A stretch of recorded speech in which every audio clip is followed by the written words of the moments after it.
Welcome everyone to our discussion today. We've got a lot of ground to cover. Yeah, we really do. It's a pretty heavy topic today. It is, yeah.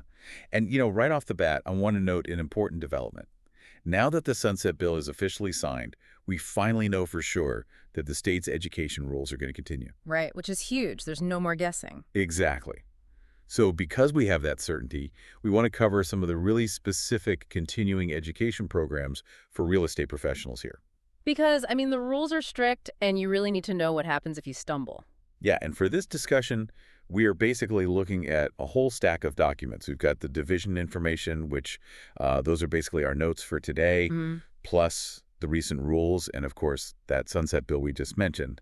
And the mission today is really to just, demystify this whole complex web of real estate continuing education in Colorado. Especially what happens when things go wrong. Right, like what actually happens when a broker falls off that traditional path Mm-hmm. and has to face this massive 72-hour broker recovery program. It's quite the safety net, if you can even call it that. Yeah, safety net or a penalty box, right? Yeah. Okay, let's unpack this. So just to lay out the baseline for you, if you're listening, a standard Colorado real estate license runs in a 3-year cycle, Yep, 3 years. and you need 24 total hours of continuing education over that time. But, and this is the kicker, 12 of those hours have to be 3 different versions of the 4-hour annual commission update course. The ACU, right. Right, the ACU. Yeah. And you can't just take the same one 3 times. No, you absolutely cannot. And this is where it gets tricky for a lot of working brokers. The Division of Real Estate, or the DRE, they tie these ACU courses strictly to the calendar year. So it's like a snapshot of that specific year. Exactly. It's all the current laws, the recent court rulings, stuff like that. So if you miss that year's version, it is just gone, like forever. Wait, so you can't just, like, go back in February and take last year's class? Nope. Once December 31st hits, you cannot make it up later. And, that strictness from the DRE is really what sets the stage for these heavier duty alternative pathways we're looking at today. Wow. Okay, so since you can't go back in time, what is a busy broker actually supposed to do? Like, life happens, right? Oh, all the time. So this brings us to that first safety net, the broker reactivation course. Right, the 24-hour option. Yeah. So if you miss an ACU, the GRE allows you to just take this one 24-hour reactivation course to kind of fulfill your whole requirement. Yeah, it wipes the slate clean. It covers you for that entire 3-year cycle. Which, I mean, honestly, that sounds like a pretty easy fix. It's basically a get-out-of-jail-free card in Monopoly, right? Right. You just do a 24-hour cram session and you're good. Well, sort of. But there is a massive catch. There's always a catch. Always. So the commission, or a CREC, established this really critical rule. You are only permitted to use this 24-hour reactivation course once every other license cycle. Oh, wow. So you can't just rely on it. No, you absolutely cannot use it back to back.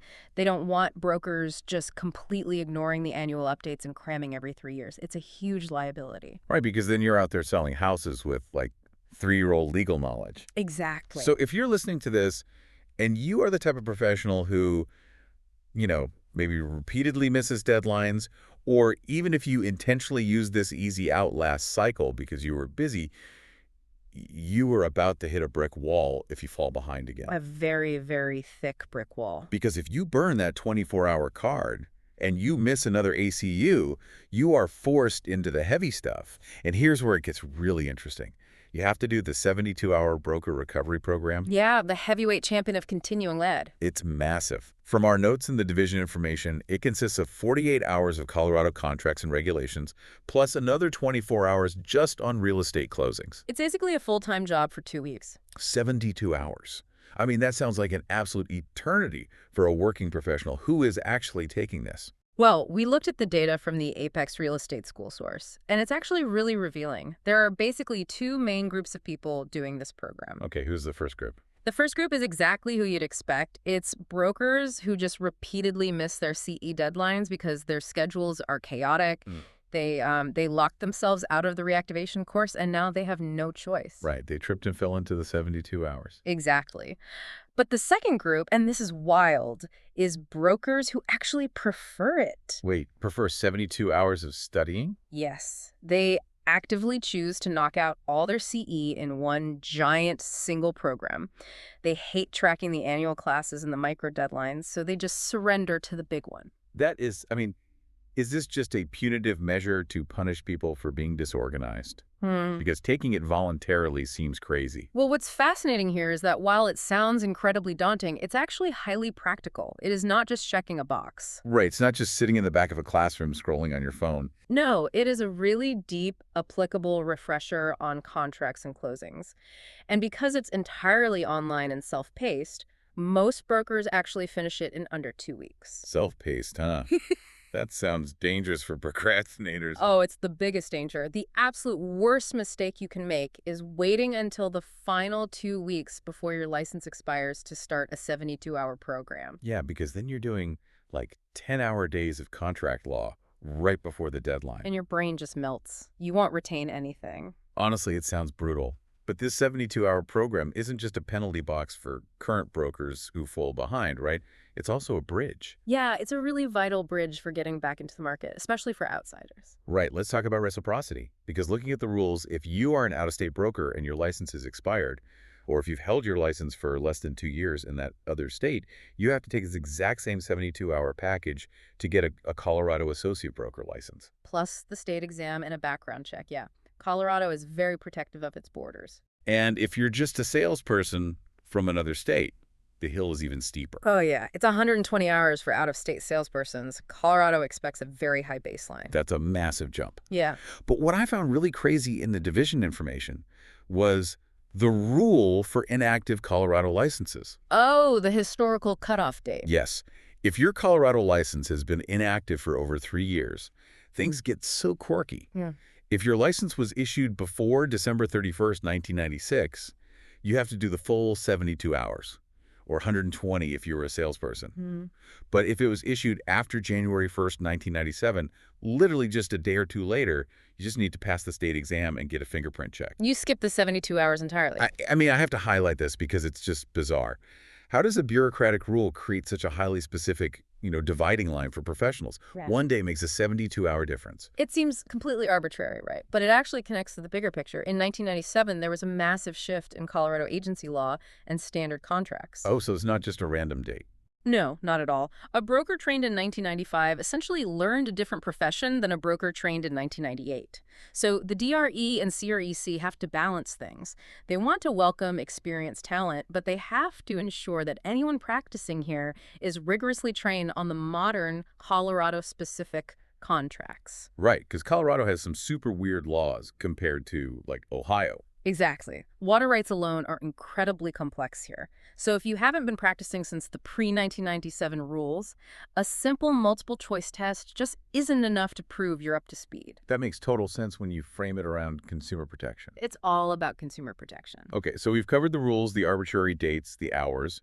But what does this practically mean for you, the listener, in terms of real-world investment? Like, what is the bottom line here? The tangible costs are pretty significant. Whether you're getting licensed using reciprocity or doing the recovery program, you're generally looking at spending between $800 and $2,000. Wow, up to $2,000.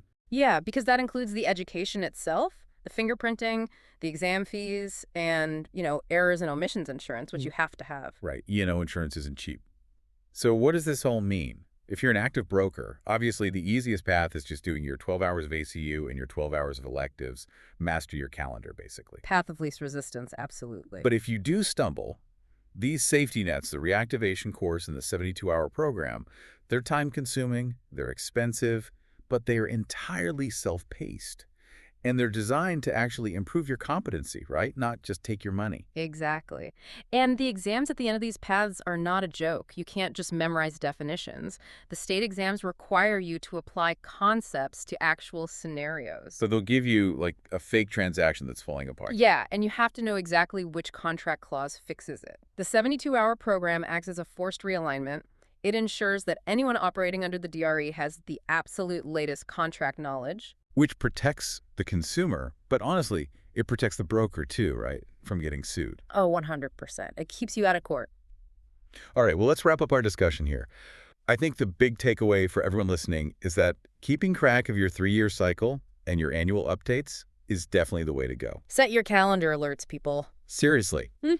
But, if life happens and things go sideways, the 72-hour broker recovery program is a really robust, manageable, and highly educational fallback, as long as you don't wait until last minute. Please don't wait until the last minute. But, before we go, I want to leave everyone with a final sort of lingering question to ponder. Okay, let's hear it. If a broker goes through this intense 72-hour deep dive refresher on contracts and closings just because they fell behind, could they actually emerge more sharply skilled and legally up to date than the broker who just casually scraped by with their minimum annual updates? Oh, that's a really good point. Right. I mean, sometimes the hardest path makes for the sharpest professional.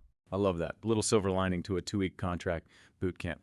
Well, thank you so much for joining us in this discussion today. We really appreciate you tuning in. Stay curious, stay informed, and we'll catch you next time.